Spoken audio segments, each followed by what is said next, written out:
2023 সালের 7ই অক্টোবর থেকে গতকাল পর্যন্ত সরকারি হিসাবে সেখানে মৃত্যুবরণ করেছে 65,000। পৃথিবীর বিখ্যাত একটা গবেষণা পত্রিকা ল্যান্সেট, তারা বলেছেন ওই স্নাইপারের গুলিতে, বোমায় এবং ট্যাঙ্কের নিচে চাপা পড়ে যারা মারা গেছেন তারা হচ্ছেন মোট মৃত্যুর মাত্র 20%। ল্যান্সেটের হিসাব অনুযায়ী গাজায় মৃত্যুবরণ করেছে অনাহারে, চিকিৎসা না পেয়ে, মায়ের পেটে সিজারিয়ান করতে না পারার কারণে শিশুর মৃত্যু, মা সন্তানকে জন্ম দিতে গিয়ে হাসপাতাল না পেয়ে মা এবং সন্তানের মৃত্যু, এই রকম মৃত্যু ধরলে ল্যান্সেটের হিসাবে গাজায় মৃত্যুবরণ করেছে 3 লাখ। 22 লক্ষ মানুষের মধ্যে 3 লক্ষ মানুষ মৃত্যুবরণ করেছে। বাকি যারা বেঁচে আছে তাদের অবস্থাটা কি? জাতিসংঘ বলছে দৈনিক মানুষ যে পরিমাণ খাবার খেতে পারে তার মাত্র 26% খাবার তারা খেতে পারছে, 4 ভাগের 1 ভাগ। এইভাবে 2 বছর ধরে চলছে।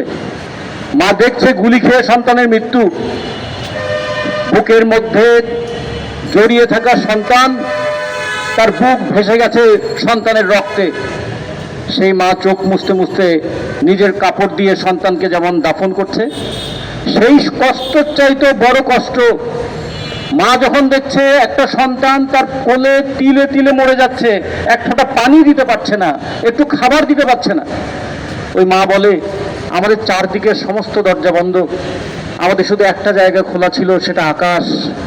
সে আকাশ থেকে কোনো রহমত আসে না, সে আকাশ থেকে বোমা পড়ে, সে আকাশ থেকে গুলি করা হয়, চোখের সামনে আমার মা বাচ্চাটা কাঁপতে কাঁপতে কাঁপতে কাঁপতে মরে যাচ্ছে।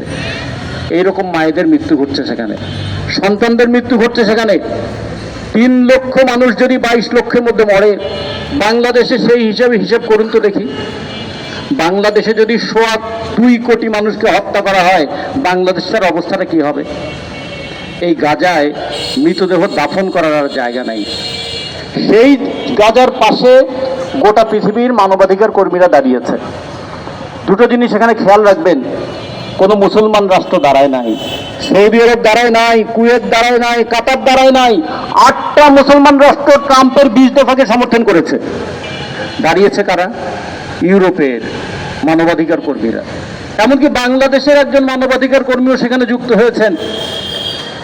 44টা ফ্লোটিলা, মানে ছোট ছোট জাহাজ, ফ্লোটিলা বলতে ছোট জাহাজ, সেই জাহাজে 40টা দেশের 500 জন প্রতিনিধি রওনা দিয়েছেন কিছু খাদ্য, কিছু পানীয় নিয়ে তাদের পাশে দাঁড়াবেন। যে মানুষগুলো গত 7 মাস ধরে ভালো খাবার তো দূরের কথা, রুটি তো দূরের কথা, মাটিকে পুড়িয়ে সেই মাটি সন্তানের মুখে দিয়ে মা বলছে বাবারে এইটা অন্তত খা। সন্তান বলছে এটা যে গিলবো, মা পানি কোথায়? পানির লাইন বন্ধ। সেই রকম একটা জায়গায় তারা খাদ্য এবং পানীয় আর ওষুধ নিয়ে যেতে চেয়েছিলেন। ইসরায়েল তাদেরকে আটকে দিয়েছে। আটকে দিয়ে ইতিমধ্যে সকালের খবর অনুযায়ী 450 জনকে অ্যারেস্ট করা হয়েছে। 500 জন রওনা দিয়েছিলেন, 450 জন অ্যারেস্ট। যে 44টা জাহাজ, তার মধ্যে 43টা জাহাজকে আটক করে ফেলেছে, একটা জাহাজ এখন পর্যন্ত আছে। সে বলছে আমরা যাব না, দেখি কি হয়। মানুষের পাশে মানুষ দাঁড়িয়েছে, মানুষের পাশে মানবতা দাঁড়িয়েছে। আর ইসরায়েলি আক্রমণের বিরুদ্ধে আজকে মিছিল হচ্ছে সর্বত্র, গোটা ইউরোপ জুড়ে। আমেরিকার ছাত্ররা পর্যন্ত রাস্তায় নেমেছে। তার বলছে এই বর্বরতার পাশে যে দাঁড়াবে সেও বর্বর। গাজা এখন একটা পরীক্ষা কেন্দ্র, ওইখানে পরীক্ষা হবে তুমি কি মানবতার পক্ষে দাঁড়াবে নাকি তুমি বর্বরতার পক্ষে দাঁড়াবে। গোটা পৃথিবীর মানুষ মানবতার পক্ষে দাঁড়াতে চেয়েছে। আমরাও বাংলাদেশের শ্রমিকরা আমরা জানি না খেয়ে থাকার কষ্ট কি। যখন মজুরি পায় না শ্রমিক, 3 বেলার পরিবর্তে 1 বেলা খায়, সে বোঝে না খাওয়ার কষ্ট কি। এই শ্রমিক যখন মজুরির দাবিতে আন্দোলন করে, বুক ভেসে যায় বন্দুকের গুলিতে, ওই শ্রমিক বোঝে যে জীবন দেওয়ার মানেটা কি। ফলে সেই শ্রমিকরা আজকে আমরা দাঁড়িয়েছি গাজাবাসীর পক্ষে। 1948 সালে যেই দিন ইসরায়েল নামক রাষ্ট্রটা আনুষ্ঠানিকভাবে ঘোষণা করা হলো, ওই একই দিনে ওই প্যালেস্টাইন থেকে 7 লক্ষ মানুষকে তাড়িয়ে দেওয়া হয়েছিল। ওরা বলছেন সেটাকে নাগবা, মানে মহা বিপর্যয়। আজকে যে শিশুটা বেঁচে থাকলে তার বয়স 77 বছর হতো, প্যালেস্টাইনে 77 বছর বয়সী কোনো মানুষ নাই। ৭৭ বছর যদি হতো তাহলে এই ৭৭ বছর ধরে তারা দেখতো প্রতিদিন কি ভয়াবহ দুর্যোগ নাগবা নামিয়ে না হয়েছে তাদের উপরে। সেই নাগবায় মানুষ মরছে না, মরছে মনুষ্যত্ব। মানুষ মরছে না, মরছে মানুষের বিবেক। আমরা তাদের পাশে দাঁড়িয়েছি। একদিন সোভিয়েত ইউনিয়ন প্যালেস্টাইনের পক্ষে দাঁড়িয়েছিল, গোটা পৃথিবীর বামপন্থীরা প্যালেস্টাইনের পক্ষে দাঁড়িয়েছিল, world federation of trade union তাদের পক্ষে দাঁড়িয়েছিল। আজকে গোটা দুনিয়ার সমস্ত শ্রমিকরাই তাদের পাশে দাঁড়িয়েছে। আজকে দেখুন, এখন মানুষ দাঁড়াচ্ছে মানুষের পাশে, আর অমানুষরা তারা পাচ্ছে আমেরিকার পাশে, তারা থাকছে ইসরায়েলের পাশে। পাশাপাশি মধ্যপ্রাচ্যের দেশগুলোর টাকার অভাব নাই, তেলের অভাব নাই, তাদের এত প্রাকৃতিক সম্পদ, 2টা পয়সা দিয়ে সহযোগিতা করেছে এমন একটা দেশের নাম বলতে পারবেন? বলতে পারবেন? ওখানে গিয়েছে একটা বাচ্চা মেয়ে, গ্রেটা থুনবার্গ। কি আছে তার? তার বুকের মধ্যে ভালোবাসা আছে, সেই ভালোবাসা নিয়ে তার পাশে এসে দাঁড়িয়েছে। ফলে আমরা মনে করি এর মধ্য দিয়ে পরিষ্কার হয়ে গেল, সাম্প্রদায়িকতা দিয়ে কোনোদিন মানবাধিকার রক্ষা হয় না। এর মধ্য দিয়ে ইসরায়েলি জায়নবাদ যেমন প্যালেস্টাইনের জনগণের উপর নিপীড়ন চালাচ্ছে, ইসরায়েলি জায়নবাদ আবার ইসরায়েলের বামপন্থীদের উপর নিপীড়ন চালাচ্ছে। আপনারা শুনেছেন, ইসরায়েলের পার্লামেন্ট থেকে কমিউনিস্ট সদস্য সে পদত্যাগ করেছে যে রাষ্ট্র এমন করে নিপীড়ন চালায় সেই রাষ্ট্রের পার্লামেন্টে আমি থাকতে পারি না। ফলে আজকে আমরা গোটা দুনিয়াতে লড়ছি।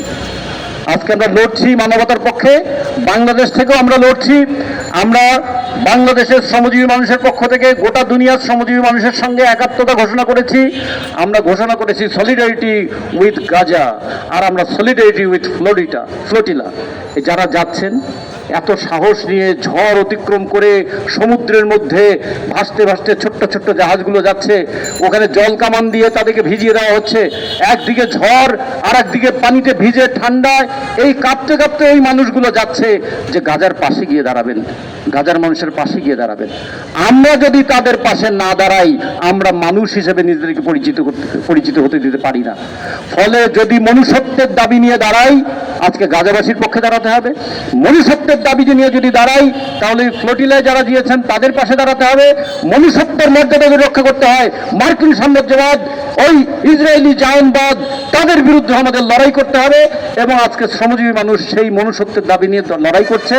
আজকে এই সংক্ষিপ্ত সমাবেশে আপনারা যারা উপস্থিত হয়েছেন, সবাইকে সমাজতান্ত্রিক শ্রমিক ফ্রন্টের পক্ষ থেকে, শ্রমিকরাও আমাদের বিবেকের দায়, মনুষ্যত্বের দায় শোধ করবার জন্য এখানে দাঁড়িয়েছি।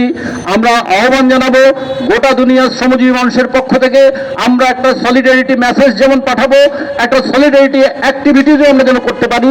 ভবিষ্যতে সেই কর্মসূচিতেও আপনারা থাকবেন, এই কথা বলে আপনাদের সবাইকে ধন্যবাদ জানিয়ে আমার